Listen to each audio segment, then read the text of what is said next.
भक्तांसाठी भगवंत काय करत नाहीत, अनेक साधू संतांनी उदाहरणे आपल्या समोर आहेत. ही भक्ती सुरू कशी होते? आपल्याला जेव्हा श्री सद्गुरूंचा एखादा अनुभव येतो, त्यात त्यांचा स्वार्थ नसून आपलेच कल्याण आहे हे समजते, तेव्हा आपले मन हेलावून जाते. अशा वेळी ती भक्तीची प्रेमाची ठिणगी उफाळते. जसजशी साधना होत जाईल व जसजसे अनुभव येत जातील तसतसे हे प्रेम, ही भक्ती वाढत जाते. भक्तीचे एक मोठे वैशिष्ट्य म्हणजे एकदा ही चित्तात उगम पावली की ती नाहीशी होत नाही. उलट हा एक भक्ती नावाचा भगवत प्रेमाचा जिवंत झरा असतो. या झऱ्यामध्ये अनेक प्रकारचे वाईट विचार, वृत्ती या नाहीशा होत जातात, विरघळून जातात व त्यामुळे अंतःकरण शुद्ध होत जाते. शरणागती म्हणजे काय हे आपोआपच कळते. परमपूज्य मामांचे एकदा अनुष्ठान सुरू होते. त्यावेळी एक गृहस्थ त्यांच्याशी वादविवाद करायला आले होते. ते कितीही तावातावाने बोलले तरी परमपूज्य मामा त्यांना अत्यंत प्रेमाने आपुलकीने समजावत होते. शेवटी केव्हा तरी ही गोष्ट त्या गृहस्थाच्या लक्षात आली असावी व ही जाणीव होताच त्यांच्या डोळ्यात पाणी आले. त्यांनी मामांकडे अनुग्रह मागितला. मला मोठे आश्चर्य वाटले. परमपूज्य मामा म्हणाले, अगं, हा भक्तीचा परिणाम असतो. मी म्हटलं, मामा, या एवढ्या अहंकारी माणसाच्या मनात भक्ती? त्यावर ते म्हणाले, होय, त्या अहंकाराचा बुरखा फक्त भगवत प्रेमच फाडू शकते. तेवढं फाडल्यावर पुढचं काम सोपं झालं. म्हटलं, खरंच, या ज्या अहंकारापायी मनुष्य एवढे क्लेश सोसतो, दुःख सोसतो, तो अहंकार विरघळविण्याचे एकच साधन म्हणजे भगवत प्रेम, म्हणजे भक्ती. या भक्तीच्या साम्राज्यात शिरलेल्या साधकाला अनेक प्रकारचे जे अनुभव येतात, त्या अनुभवातून साधक बाहेर यायला तयार नसतो, कारण या अनुभवातूनच त्याची भक्ती वाढीला लागते. या भक्तीपाशी अनेक गुण आहेत. शक्तीच साधकाचा हात धरून त्याची भगवंताची गाठ घालून घेते. भगवत प्रेम हे त्यांच्या प्रेमस्वरूपाची ओळख करून घेतं. एकदा का त्या स्वरूपाची ओळख झाली व त्यातील गोडी त्याला कळली की बाकी सर्व गोष्टी त्याला नीरस वाटू लागतात. एक बाई मला नेहमी सांगायच्या, अगं, या अध्यात्मात कशाला पडतेस? मग संसाराची होळी होते. मी म्हणायची, मामा तर असं कधी म्हणत नाहीत. या संसाराची होळी कशी होईल? त्याचा अर्थ मला नंतर समजला. परमपूज्य मामांचंच उदाहरण पहा. त्यांनी आपली सर्व सांसारिक कर्तव्ये पूर्ण केलीच म्हणजे होळी केली म्हणजे चूक ठरेल.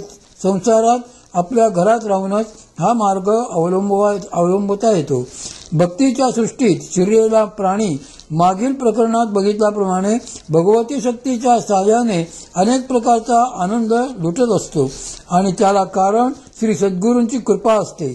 श्री गुरूंची कृपा ही फक्त नियमित साधनेनेच प्राप्त होते. त्यांनी मिळवलेल्या गोष्टींचा, शांतीचा विचार करू लागल्यास त्यांनी हे कसे मिळवले याचा विचार करावा असा वाटतो. चौकस दृष्टीने पाहिल्यास मनावरची झापडे काढून वावरल्यास वर मनाला झाल्या गोष्टीतून चांगले निष्पन्न करण्यास शिकवले असता प्रत्येक वेळी नवनवीन अनुभवाला येते. आपले जुने दुष्ट वाईट संस्कार बाळगत असता साधक या आनंदाला मुक्तो. आजपर्यंत चित्तशुद्धीसाठी अथवा अंतःकरण शुद्धीसाठी काहीच प्रयत्न केलेले नसतात. त्यामुळे अशुद्ध, वाईट व दुष्ट विचारांची पुटं अंतःकरणावर साठलेली असतात. त्याबरोबरच इतर विकार म्हणजे अहंकार, स्वार्थ इत्यादी अतिप्रमाणात वाढीस लागलेले असतात. ही सर्व मलिनता ही शक्ती नियमित केलेल्या साधनेत धुवून काढत असते.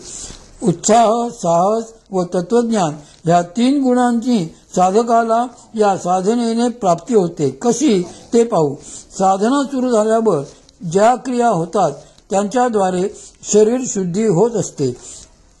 जसजशी शरीर शुद्धी होईल तसतसे प्राणायामाचे प्रमाण वाढते व त्यामुळे शरीराला ऑक्सिजन वायूचा पुरवठा योग्य प्रमाणात व योग्य तऱ्हेने होऊ लागतो. अशा तऱ्हेने उत्साह वाढत जातो. शरीर उत्साहात असले, निरोगी असले की साहजिकच मनही उत्साही राहते. आता सहाय्य कशासाठी लागते याचा विचार करू. येथे काही लढाया खेळायच्या नसतात, परंतु मनाकडून शरीराकडून साधना करून घ्यायची असते. साधना करतानाच मायापाशातून मुक्त व्हायचे असते. या मायापाशातून मुक्त व्हायला साहसाची धैर्याची आवश्यकता असते. आपले मन हे माया मोह व स्वार्थामुळे कमकुवत झालेलं असते.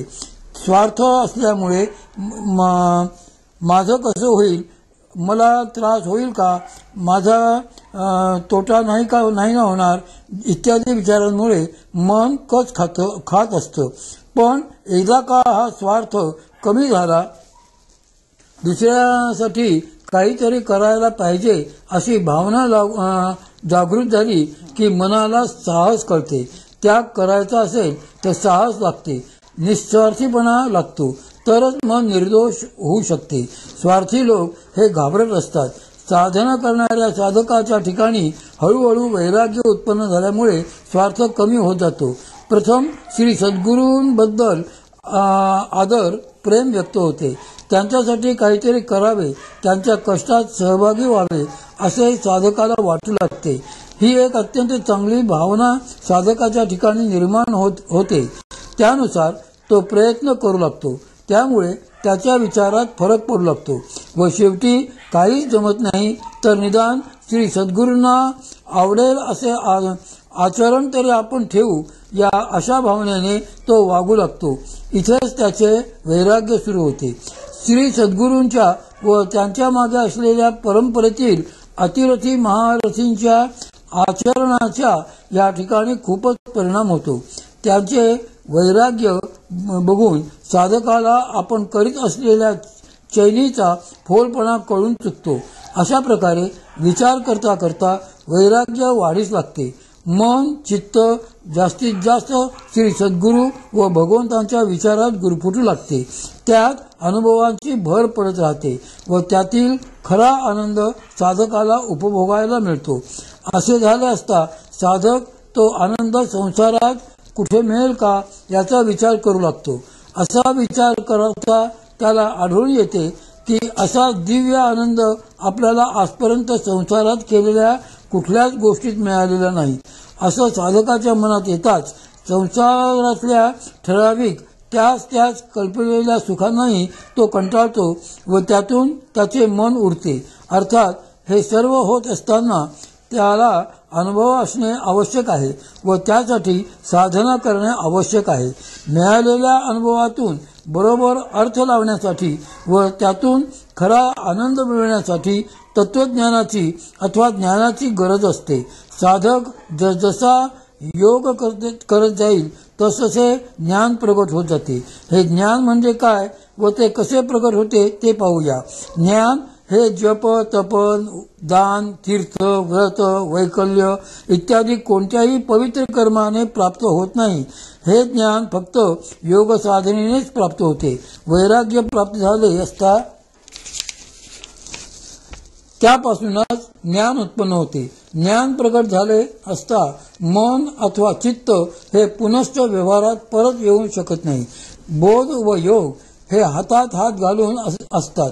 योगरहित ज्ञान हे मोक्षाला नेत नाही व ज्ञानाशिवाय योगसिद्धी होत नाही. ज्ञान बोध म्हणजे जाणणे व योग म्हणजे मिळणे असा अर्थ आहे. जाणल्याशिवाय मिळत नाही व मिळाल्याशिवाय कळत नाही अशी ज्ञान व योगाची तऱ्हा आहे. योगाशिवाय जर एखादा म्हणू लागला की चिंतनानेच मला ज्ञान प्राप्त झाले आहे तर ते शक्य नाही. ते केवळ शब्दज्ञान होय. जेवढा योग जास्त होत जाईल तेवढे मन शरीर व प्राण सामर्थ्यवान बनत जातात व साधक अधिकच योगात रमू लागतो. असा योग उत्तम प्रकारचा. खरा सहज योग फक्त कुंडलिनी शक्तीच्या सहाय्याने जमू शकतो. योग योग्य तऱ्हेने व निश्चितपणे जमू लागला म्हणजे 10 प्रकारची चिन्हे प्रगट होतात. नाद बिंदू कला ज्योती सूर्य चंद्र ध्रुव रंग सुगंध स्पर्श असे ते प्रत्यय असतात. त्यापैकी काहीही प्रत्यय येऊ लागला की योग उत्तम चालला आहे असे गृहीत धरावे. त्या प्रत्ययांपाठोपाठच दिव्य आनंद व महासुख प्राप्ती ठेवलेलीच आहे. या प्रत्ययामुळे त्यांचे दर्शन घडल्यामुळे साधक आनंदित, प्रसन्नचित्त व सुखी होतो. ही सर्व अत्यंत शुभ लक्षणे असून कुंडलिनी शक्तीच्या साहाय्यानेच फक्त प्रत्ययास येऊ शकतात व त्यामुळे साधकाची श्रद्धा वाढण्यास मदत होते. यालाच आत्मसुख अनुभूती असे म्हणतात. हे सुख एकदा अनुभवलेला साधक बऱ्याचशा प्रमाणात संसार विषयापासून दूर जातो. श्री गुरुकृपेने योग प्राप्त झाला असता सर्व पापांचा नाश होतो. कुंडलिनी शक्तीच्या प्रभावाने व श्री गुरुकृपेने अनेक प्रकारच्या दिव्य अनुभवांचा साधकाला लाभ होतो. अशा साधकाला श्री गुरु मोठ्या प्रसन्नतेने व स्वखुशीने कृपा करून आणखी पुढे नेतात. त्यांच्याच कृपेने साधकाला भक्ती प्राप्त होते. भक्तीमध्ये तो अति आनंद अनुभवतो. हा आनंद रोजच्या व्यवहारात कधीच न मिळणारा असतो. साधकाने एक पथ्य हे सर्व करत असताना जरूर पाळावे, ते म्हणजे गुप्तता. सर्वसामान्यपणे आपले आयुष्य धन, गृह, छिद्र, मंत्र, मैथून, औषध, तपस्या, योग साधन, दान व आपला अपमान हे 9 विषय गुप्त राखावेत. यापैकी कुठल्याही बाबतीत वाच्यता केली तर अनर्थ होऊ शकतो. या कलियुगात आपण जे अनर्थ बघतो ते बरेचसे यापैकीच गोष्टीतून आलेले असतात. आपल्या शास्त्रात सांगितलेल्या निषिद्ध गोष्टीच हल्ली लोक जास्तीत जास्त करत असतात. अशा गोष्टी करणाऱ्या साधकांना श्री गुरुकृपा अनुभव कमी प्रमाणात येतो. शांत, स्वस्थ चित्त, प्रसन्न, सदा सर्वदा भगवत स्मरण असलेल्या नित्य नियमित साधना करणाऱ्या सत्यवचनी प्रामाणिक श्रद्धावान साधकांवर श्री गुरु प्रसन्नतेने पूर्ण कृपा करतात. उद्या आपण हे तो नाचरी बापा तू हे पाहू.